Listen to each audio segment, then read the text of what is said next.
How does a woman feel when her world falls apart? Where do you go when you re-160, and all you have behind you is the betrayal of the person you trusted your whole life? My name is Julia Jones. I'm 60 years old. For 40 of those years I was married to one man. Then one evening he walked into the living room, looked at me with his cold eyes and said, "I've hired a lawyer. Leave. I don't need you anymore." He thought I would break down. He thought I would die of shame and grief. But he was wrong. When everything is taken away from you, there is nothing left to lose. All that remains is anger and the will to live. While you listen to this story of fall and rebirth, write in the comments where you are from, what city or country. Let's create a community of those who believe that even after the most bitter betrayal, you can find the strength to rise again. The door slammed with such a bang that I jumped and dropped my silver spoon. The sound echoed deafeningly in my ears, as if a bomb had gone off in this perfect, spacious house. That's probably what it's like when your life falls apart. First a crash, then a dead, ringing silence. I didn't cry. Tears are for those who still have hope. I had nothing left. Only a strange, icy emptiness somewhere behind my eyes and a salty taste on my lips. I sat on the edge of our bed, no, now just his bed, and stared at the open suitcase. It lay in the middle of the Persian rug we had bought in Isfahan 20 years ago. Huge and soulless like a coffin. 40 years of my life had to die in it. 2 weeks, Julie. Be sensible. Don't make a scene.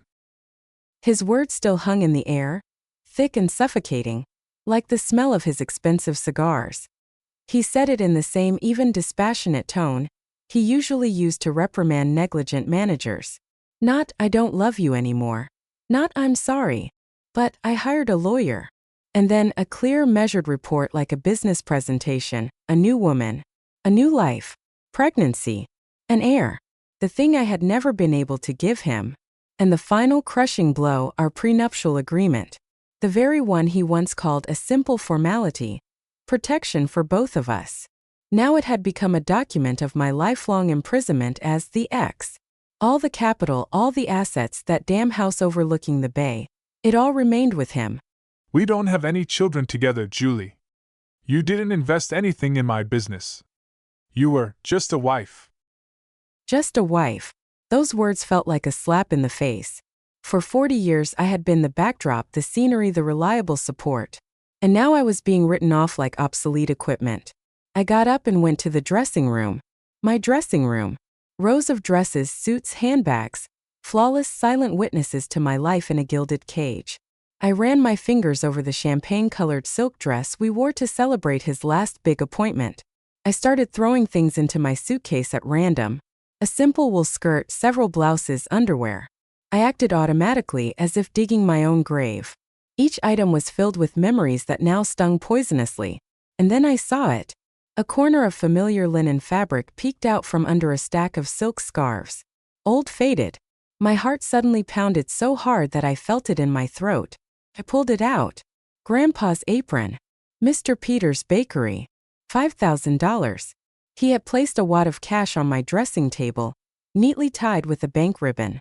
For the time being. Severance pay. Payment for 40 years of morning coffee in bed. For impeccably starched shirts. For smiles at his corporate parties. For quiet daily grief in an empty nursery. Payment for me to disappear. I clutched the apron in my hands. The coarse fabric smelled of dust and, I thought, the distant, almost forgotten aroma of yeast and hot bread. The aroma of my real life, the one that remained in a small coastal town, in my grandfather's bakery. His voice came from the living room. He was talking on the phone. To her. He spoke in that condescending, affectionate tone he had never used with me in recent years. Yes, I'll be there soon, dear. Don't worry. Everything's taken care of. And at that moment something inside me snapped, broke, and fell into place. The grief and despair evaporated, replaced by a chilling, absolute clarity. I would no longer be convenient. I would no longer be sensible. I unfolded the apron and put it on over my expensive cashmere dress. The rough linen pricked my neck unpleasantly, and it felt good. It felt real. Slowly, with a calmness that surprised even myself, I walked over to the dressing table and took the wad of cash. The bills were crisp and new. They smelled like someone else's money. Then I turned and walked to the fireplace. Halfway there, my gaze fell on a silver frame with an old photo of us. We were young, laughing on the beach, and there was something in his eyes that I once mistook for love. I took it too. I stood in front of the cold, clean fireplace. I looked at the money in one hand and the photo in the other. At the web of lies I called marriage, and at the ghost of my true self, the girl who once knew how to knead dough and believed that happiness smelled like cinnamon. Slowly, almost ritually, I dropped the wad of bills into the empty gilded fireplace grate. Then I placed the photograph on top.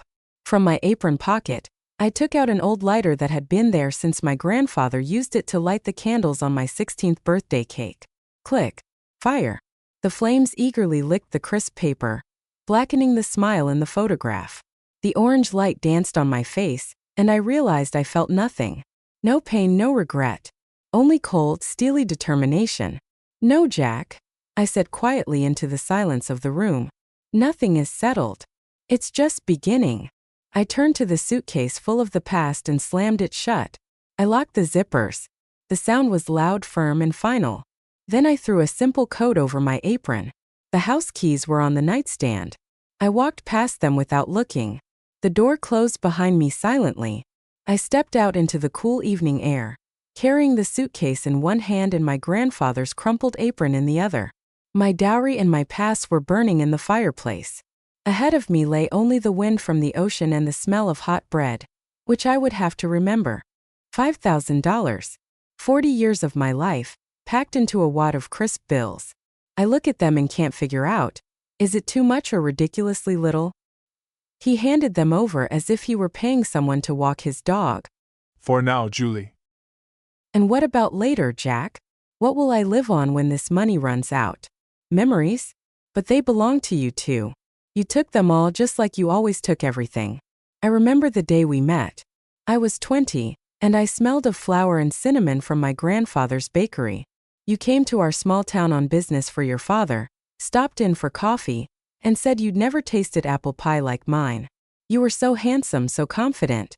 You talked about Seattle, about business, about a world I only knew from books. You looked at me as if I were not a provincial simpleton, but a mysterious stranger. You said my hands smelled of happiness. How I believed you. Remember how you persuaded me to quit school." "Why do you need accounting, dear? I'll earn money for both of us. Your job is to make our home a fortress." I resisted because my grandfather taught me that a woman should have her own business. But you were so persistent. And then we already knew that there might be problems with children. After the third doctor threw up his hands, I felt so inadequate, so broken. And your words became a consolation. Maybe you're right, I thought. Maybe my calling is to be everything to you. So I became your wife. Just a wife.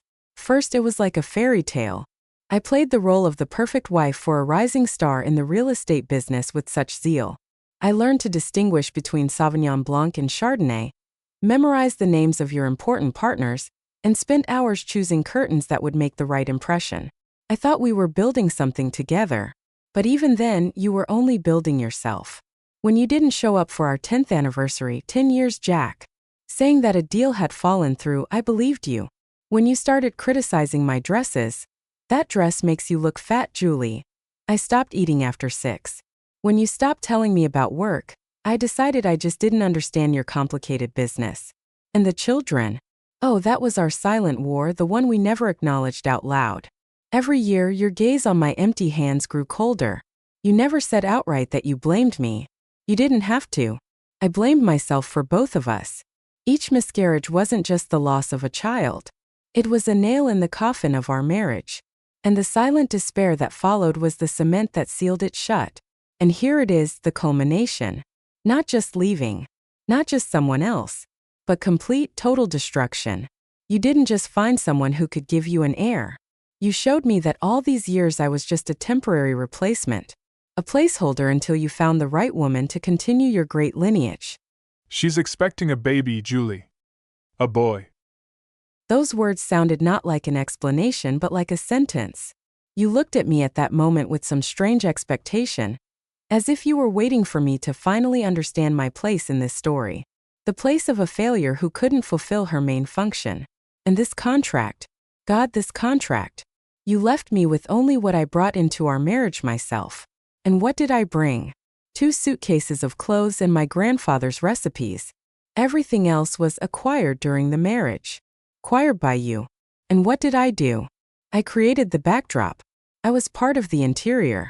Expensive in the right style but nothing more. The worst thing, Jack? I almost understand you. You've always seen the world as a chessboard. People are pieces to you. I was your queen, beautiful, prestigious, but ultimately just a piece. And now you're replacing me with a new one, younger and more fertile. It's just a rational decision. Business. But I thought we loved each other. I thought family life wasn't business. I look at the fire consuming your dowry. This money doesn't smell like freedom. It smells like contempt. And I don't want your contempt. I don't want anything that reminds me of what I allowed myself to become. A shadow, an appendage, a failed project. This old apron in my hand smells different. It smells like truth. It smells like the girl who once knew that happiness wasn't the view from a mansion window, but the smell of hot bread at 7 in the morning. The girl who wasn't afraid to get her hands dirty with flour and dreamed of her own little bakery. You left me with nothing, Jack. But you were wrong. You left me with myself. With the very Julia Peters you once found in her grandfather's bakery. And you know what? I'm starting to think that's much more than I had in all those years with you. Astoria greeted me with autumn rain and indifference. That's how the city welcomes everyone who returns after a long period of failure. I stood on the platform with a single suitcase, and it seemed to me that every passerby could see my shame. A woman in her 60s, soaked to the skin, running away from her own life. The bakery. I still called it that, even though all that remained of it was a memory in bricks. The 2-story building on the corner of 2nd Street looked as if 40 years had not simply passed, but beaten it down. The paint was peeling, exposing gray, mold-covered plaster. The windows on the first floor were boarded up, and one of them had come loose and dangled like a broken limb. The key, which I had kept all these years in a box of trinkets, barely turned in the lock. The door creaked open and I was hit by the smell of time. Dust, dampness, and oblivion. "I'm home," I whispered, and a lump formed in my throat. It wasn't a home. It was a tomb. A tomb for my hopes, my youth, everything I could have become if I hadn't left with Jack back then. I wandered upstairs to my old room, the room of a girl who dreamed. Now it smelled of mouse nests, and yellow stains spread across the blue floral wallpaper. I sat down on the bed, and a cloud of dust rose from under the blanket that once smelled of sunshine and freshness. The first night was the longest of my life. I lay there wrapped in my coat, listening to the floorboards creak and the wind howl through the cracks. These weren't just the sounds of an old house. It was a chorus of my failures. Every creak seemed to say, "This is what you've come to. This is your kingdom, ruins. You can't do this," whispered a voice inside me. "What do you know about life? You've always lived in my shadow. You'll die here alone, and no one will notice." I closed my eyes and saw his face. Not the cold one he had on his last day, but the one he had in the beginning. Smiling. In love. Deceptive. I sold my life for that smile. And now the change was killing me. Towards morning, when a gray light broke through the dirty glass, I realized I had 2 choices. Either stay lying down and let fear eat me alive, or get up. Get up even if you don't know why. I went downstairs to the former bakery. My kingdom. My curse. In the corner stood the same oven, massive, cast iron, covered with centuries of soot. My grandfather called it the heart of the house. Now that heart was cold and dead. And then I put on the apron. The very same one. The words Mr. Peters' Bakery had faded, but they were still legible. Just as the girl was still visible in me. I felt no inspiration. There was no flash of insight. There was only despair, thick and sticky like dough. I mechanically brushed the cobwebs off the table, found the flour I had bought at the nearest store, yeast, water in my bag. My hands remembered. My hands remembered what my head had forgotten. They knew how to sift the flour, how to mix the ingredients. I kneaded the dough and tears ran down my face mixing with it. I kneaded all my anger, all my pain, all my humiliation into it. It wasn't bread. It was my agony mixed with yeast. I lit a fire in the old oven, not believing it would work. But when I pushed the baking sheet with the shapeless lump of dough inside, a miracle happened. The oven sighed. Quietly, with a wheeze, as if waking from a long sleep, and a faint, barely perceptible warmth emanated from it. I sat on the floor, leaning against the warm cast-iron side, and watched through the small window as the dough began to brown. And I cried, not out of happiness, but because in this world that had collapsed there was still something simple and real left. There was still bread. And it smelled like happiness in my childhood. Smelled like life. This smell crept out into the street, overcoming the smell of mold and despair. It was my first tiny victory, and it was enough to make me want to live another day.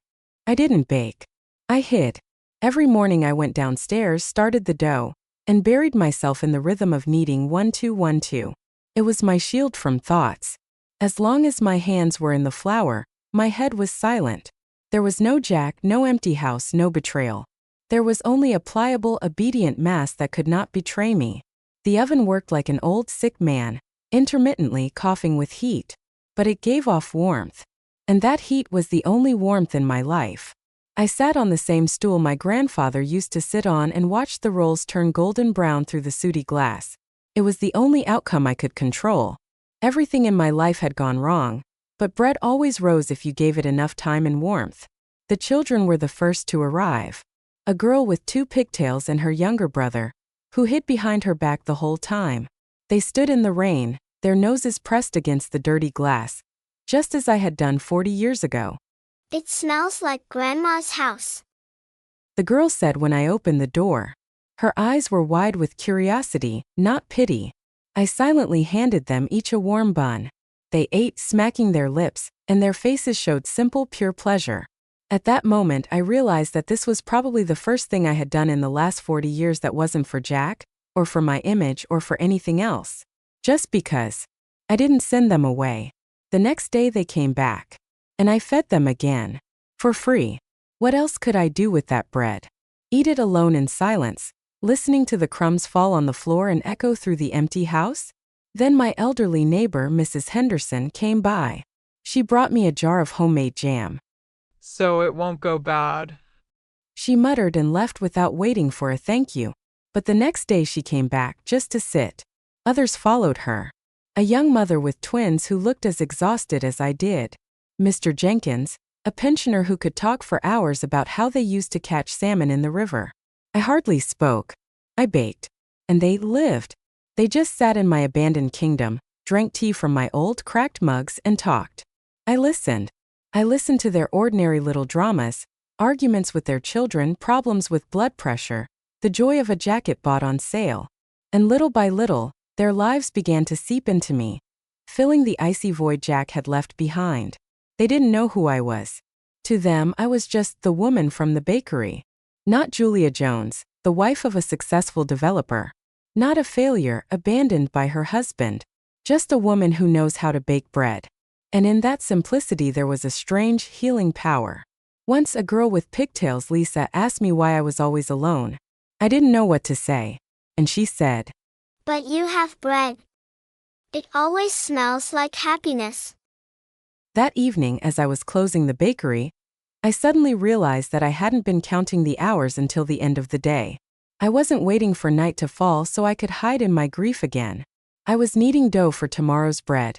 And there was a strange, unrecognizable curve on my lips. Not a smile yet. But it was no longer a mask of suffering either. It wasn't business. It was therapy. Each loaf was a session. Each satisfied customer was confirmation that I was still alive. And that perhaps life was just beginning. She appeared as if she had stepped out of the fog of my past. Tall, straight, wearing a perfect coat that screamed money at first glance. Jacqueline Mitchell. The very same woman who 40 years ago had said to me, "He'll break your heart, Julia. He sees you as a decoration, not a person." I stood behind the counter wiping my hands on my apron, unable to say a word. Time contracted into a tight knot. And I was once again that 20-year-old girl torn between her best friend and the man she was madly in love with. Julia Peters. Damn, you haven't changed. That was a lie. We had both changed. Wrinkles around our eyes, gray hair, sadness in the corners of our mouths. But her eyes still burned. They burned with the same fire that once made me feel alive. We sat at the old wooden table where my grandfather used to count the takings. Between us was a plate of still warm apple pie, but no one touched it. Jacqueline began without preamble. I read about your divorce in the gossip column. Developer Jack Jones leaves wife for young employee. It was nasty. I wanted to call. But you didn't, I said quietly. I didn't. I was right about him. The words hung in the air, heavy and unforgiving. Yes, she was right. And all these years somewhere deep down I knew it. And I hated her for that truth. Why are you here, Jax? I asked, my voice trembling. She broke off a piece of cake, brought it to her mouth but didn't eat it. She just stared at it. Because Roger died. A year ago. Heart attack. He left me the house. And debts. Huge debts. It turns out my brilliant husband had been gambling away our savings at the casino all these years.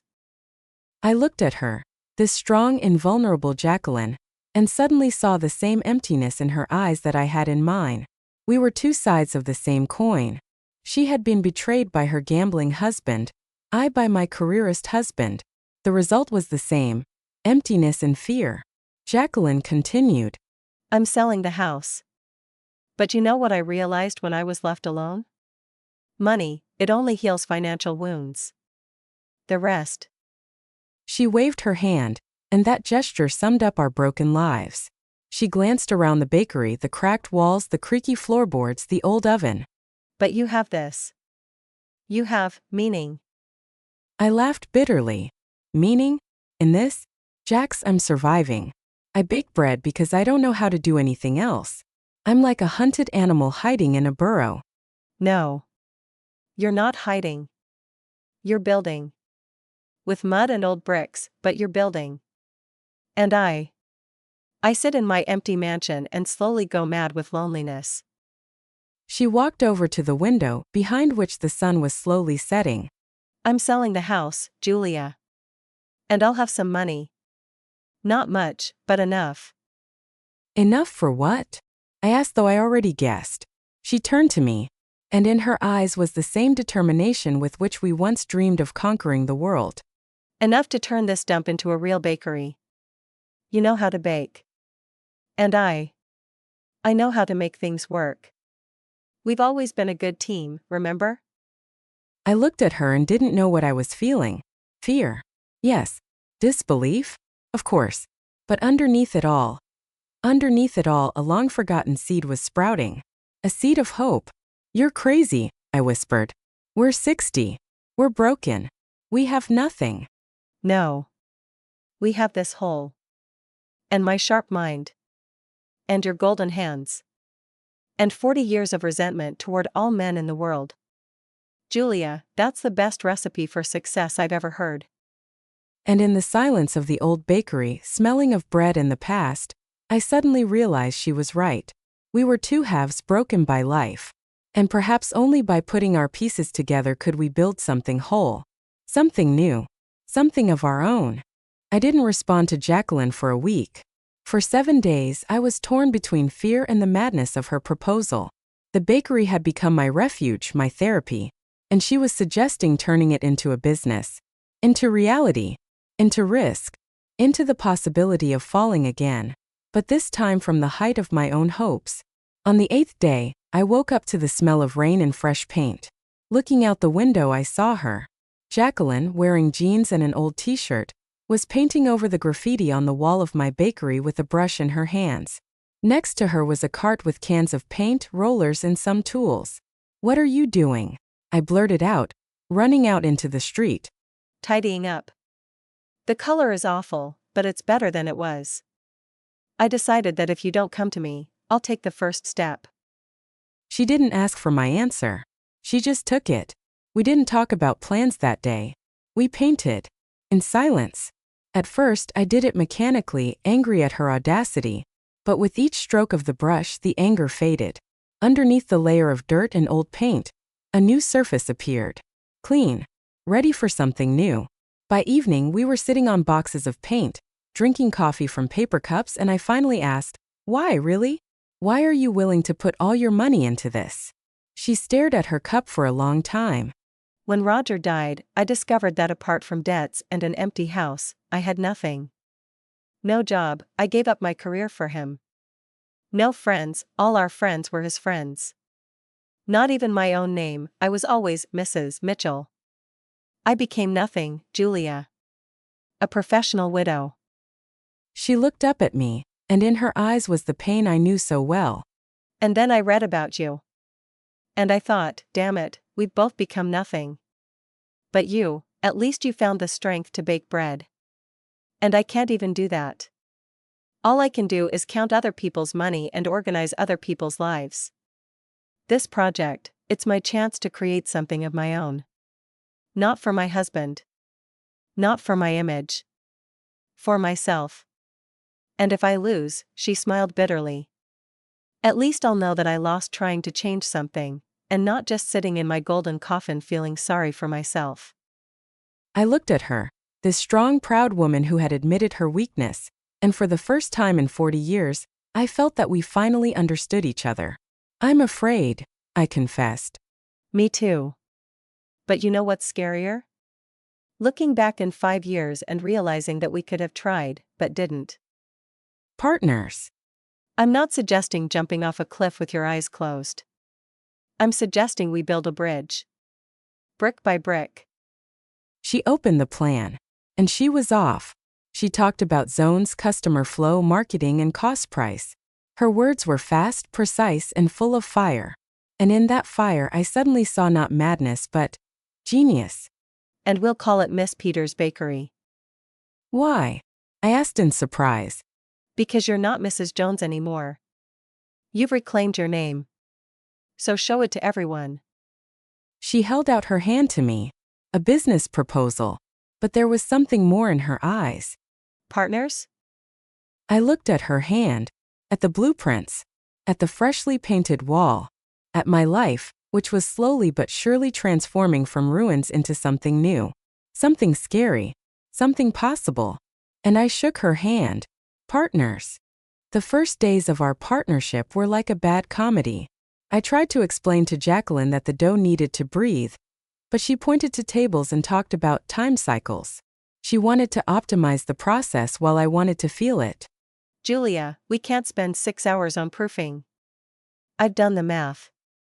If we cut it down to 4, we'll increase production by 25%. If we cut it down to 4, I said through clenched teeth, the bread will be rubbery. This isn't an assembly line, Jax. It's an art. Art doesn't pay the bills. We argued about everything. About the color of the walls, I wanted warm yellow, she wanted practical gray. About the shape of the tables, round ones create coziness, square ones save space. About the price of coffee. Sometimes I caught myself looking at each other with such irritation that it seemed we were about to start fighting. But then a miracle happened. Or rather a disaster. We tried to move that very oven, my grandfather's oven. It weighed half a ton and we decided we could handle it together. We couldn't. The stove fell on its side with a deafening crash, nearly crushing my leg. We sat on the floor in a cloud of dust and looked at this pile of cast iron. And suddenly Jacqueline started laughing. A quiet, nervous laugh that gradually turned into hysterical laughter. And I joined her. We laughed until we cried, until our stomachs hurt, two crazy women in their 60s who had destroyed their own future. When the laughter subsided, she wiped her tears and said, Okay. Maybe I'm not an expert on some things. Maybe, I nodded. Something changed from that day on. She stopped trying to control my every move in the kitchen. And I started listening to her advice on organization. It turned out that her optimization wasn't just about numbers. It was well thought out logistics that saved my back. And my art was what made our bread unique. We found a rhythm. I got up at 4 in the morning to knead the dough. She came in at 6 with fresh drawings and coffee. During the day, she negotiated with suppliers, and I experimented with new recipes. In the evening, covered in paint, flour, and exhaustion, we sat on boxes and ate pizza, arguing about which color would be best for the sign. Once, after midnight, we couldn't decide where to place the display window. The argument reached an impasse. Then Jacqueline suddenly said, You know, Roger never argued with me. He just pretended to agree, and then did his own thing. And I pretended not to notice. Jack didn't argue either, I replied quietly. He gave orders. We looked at each other in the dim light of the construction lamp. It's good when people argue with you. It means your opinion matters. Yes, I agreed. It means you're not alone. That night, we reached a compromise on the display window. It wasn't perfect for either of us, but it was perfect for both of us. Construction continued. Walls went up, floors were poured, electricity was installed. But most importantly, we weren't just building a bakery. We were rebuilding our friendship. From the fragments of the past, the cement of the present, and the hope for the future. And with each passing day, I became less afraid of that future. Because for the first time in my life, I had more than just a husband. More than just a home. I had a partner. We set the opening date for December 1st. A week before that, the bakery was almost ready. It smelled of fresh paint and new wood, the aisles were laid out, and the display cases were waiting for their sweets. And then the thing I feared most happened. The oven. My grandfather's oven, which had survived wars, crises, and 40 years of neglect, finally gave up. I lit it as usual, but instead of the usual steady hum, there was a strange grinding noise, then a click and silence. Complete dead silence.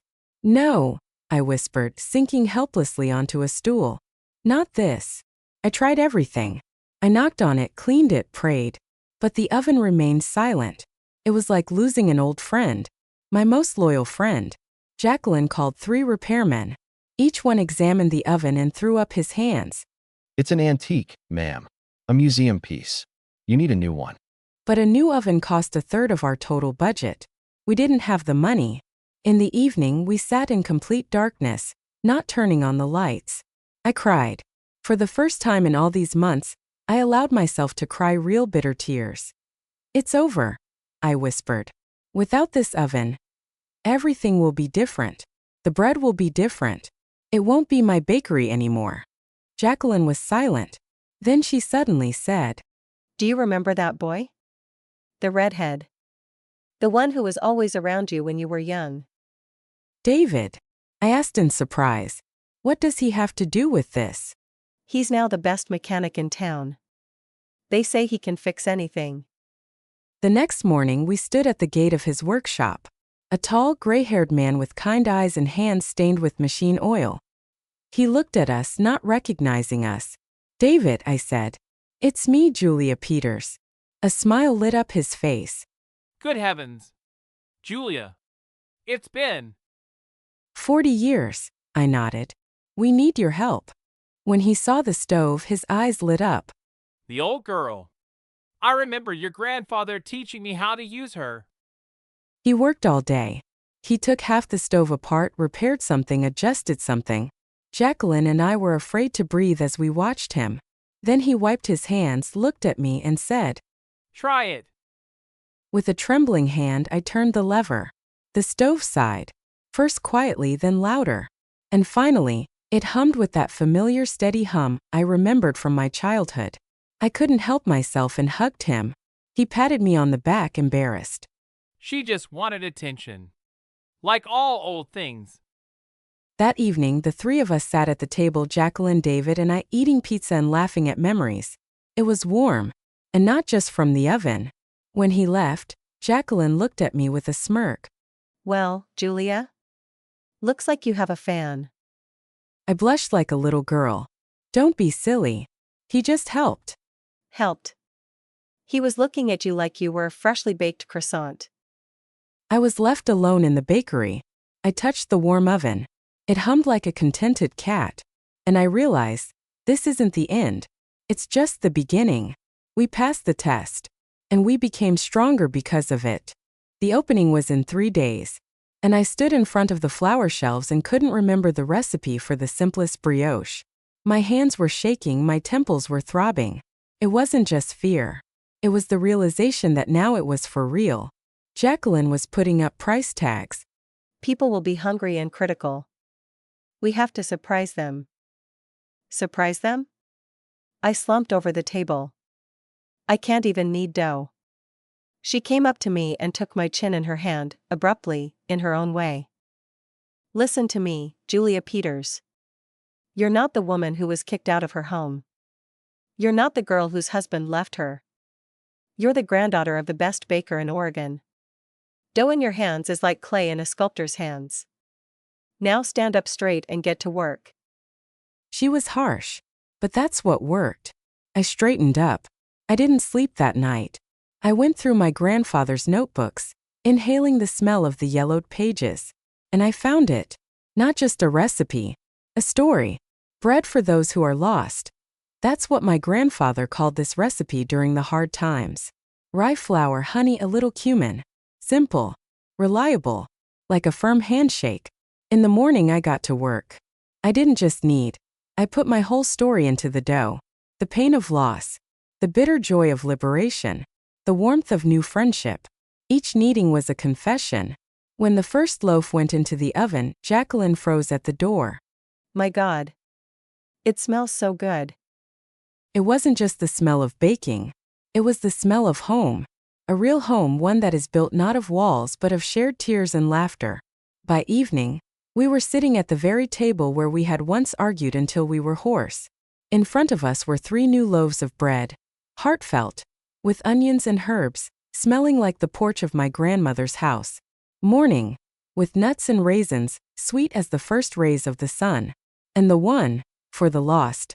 Simple, honest, like the truth itself. Jacqueline tasted each one with her eyes closed. Tears welled up in her eyes. Now we're ready. I looked at her and realized. We had created more than just a bakery. We had created a place that smelled of hope. A place where everyone could come for a piece of warmth. The opening was scheduled for the next morning. But I was no longer afraid. Because I finally understood. I don't bake for customers. I bake for those who need a home. For those who are as lost as I am. The morning of opening day began with disaster. The heavens opened, pouring down on Astoria with such intensity that all that could be seen outside the bakery window was a solid gray curtain. Water ran down the freshly painted facade, washing away our hopes along with the expensive paint. Perfect. No one in their right mind would go out in this weather to buy bread. I silently pushed a cup of coffee toward her. Inside, everything clenched into a ball of fear.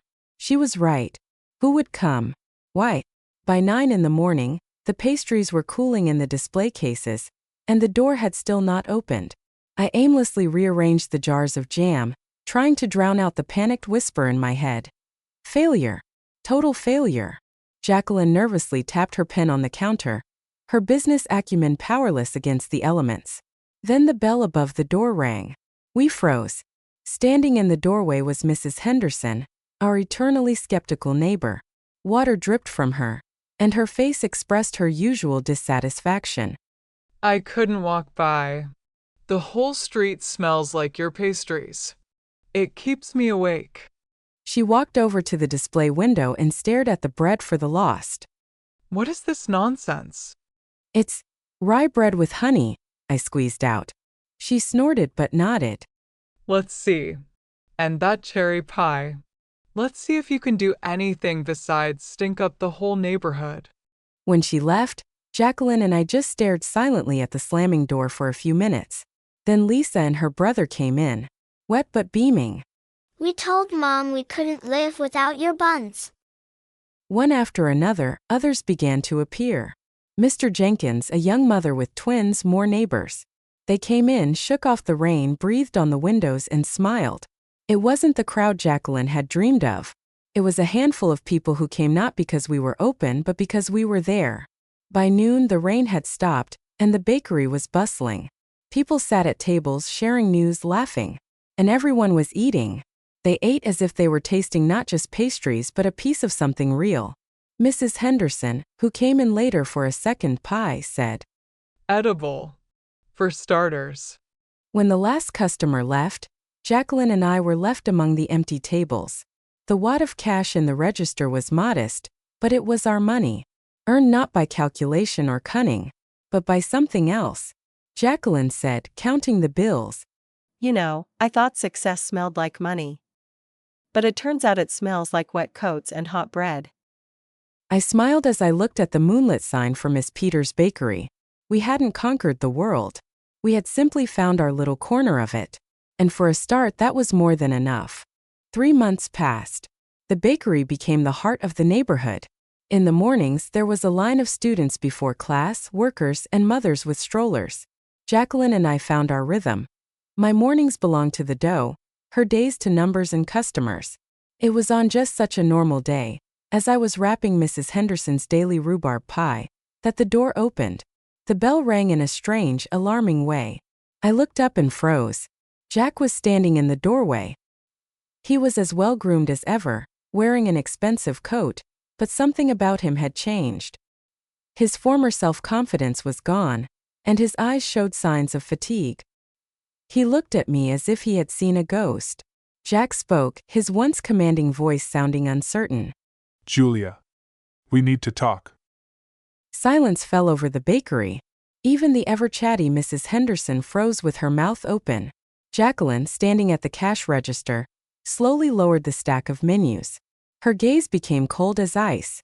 "I have nothing to say to you, Jack," I replied, trying to keep my voice from trembling. He took a step forward, and the familiar smell of his cologne hit my nose, causing a wave of nausea.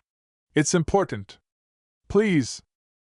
Jacqueline moved toward me, but I shook my head slightly. I had to do this myself. Alone. We sat at a corner table. Between us lay a gap of 40 years and 6 months of separation.